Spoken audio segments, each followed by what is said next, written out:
Oke, sebelumnya perkenalkan saya Irna Cusilanci dengan NIM G0024-019 dan saya dari kelompok atau SKD A9.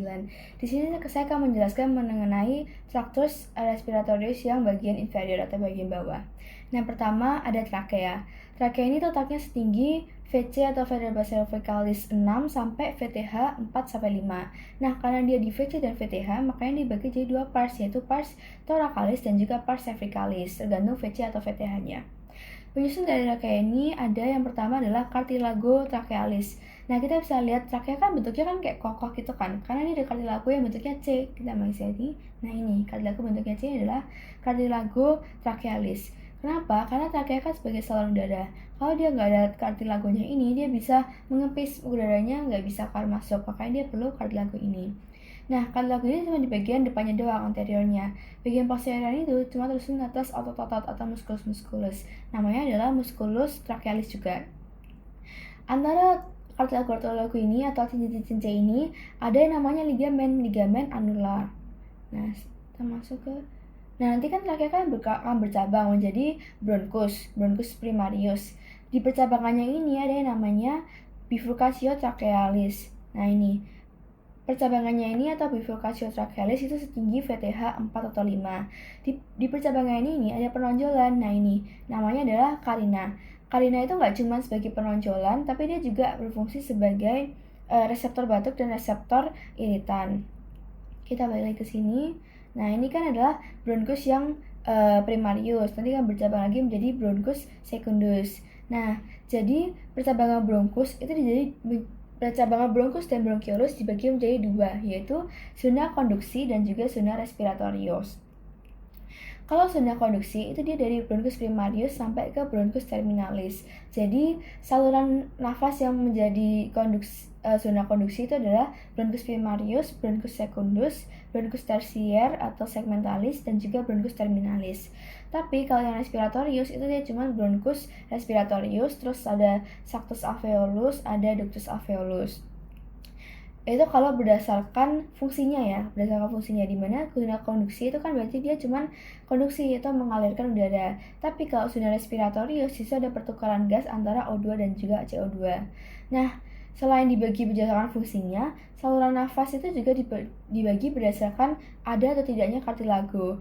Yang ada cartilagonya itu cuma sampai di bronchus yang terminalis atau segmentalis. Sedangkan di bronchus terminalis, meskipun dia masih di zona konduksi, dia udah nggak ada cartilagonya. Nah, ini adalah percabangan-percabangannya. Kita bisa lihat sebenarnya bronchus yang bagian pulmo bagian dekstra dan sinistra itu beda. Karena seperti lobus-lobus di pulmonya aja, lobus pulmo dekstra itu dia ada 3, sedangkan lobus pulmo sinistra cuma ada 2. Nah, perbedaannya tuh sebenarnya mulai kelihatan dari bronchus yang primarius di sini. Kita bisa lihat di sini kan beda ya. Bronchus primarius lebih pendek tapi dia lebih lebar, lebih gede. Tapi kalau yang bronchus primaris yang sinistra itu dia lebih panjang dan lebih kecil, lebih sempit.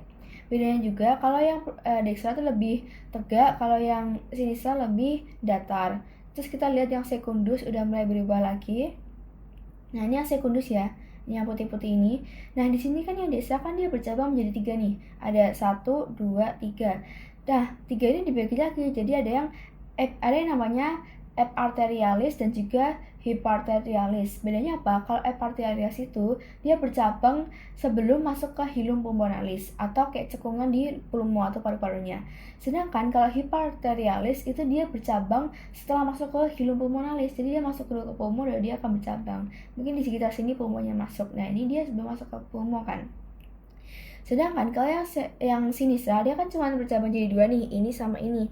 Makanya dia juga cuma hiparterialis. Jadi semuanya bercabang di dalam hilum arteriasnya. Karena yang dekstra lebih panjang dia juga beda nih tingginya. Nah, di sini yang hiparterialis itu dia masuk ke pulmo setinggi VT5. Di sini kan sekitar ini. Tapi kalau yang sinistra dia udah masuk ke hilum pulmonalis setinggi VT4. Atau setinggi VT6. Jadi lebih panjang yang ini daripada ini. Karena yang ini juga lebih sedikit, yang ini lebih banyak. Oke, terus Kita masuk ke pulmo. Pulmo itu dilapisi oleh selaput pelindung, namanya adalah pleura. Pleura dibagi jadi dua, pleura parietalis dan juga pleura visceralis. Sebenarnya ini tuh nggak dua, tapi mereka tuh sebenarnya cuma satu, cuman dia kayak menekuk gitu. Nah, karena mereka menekuk ini kan kayak belok gitu, ada cekungan ruangan, namanya adalah cavum pleura. Nah, kita bisa lihat di sini, ini kan ada pleura nih, tapi kok nggak ada paru-parunya. Nah, ini namanya adalah potential space. Potential space itu fungsinya buat apa? Kan nanti paru kita kan mengembang. Nah, biar kayak paru kita tuh nggak nabrak sama organ lain, jadi ada potential space, kayak space kosong buat paru kita tuh mengembang secara maksimal, kayak kalau kita inspirasi secara maksimal. Potential space ada dua, recessus costomedialis sama recessus costodiaphragmaticus.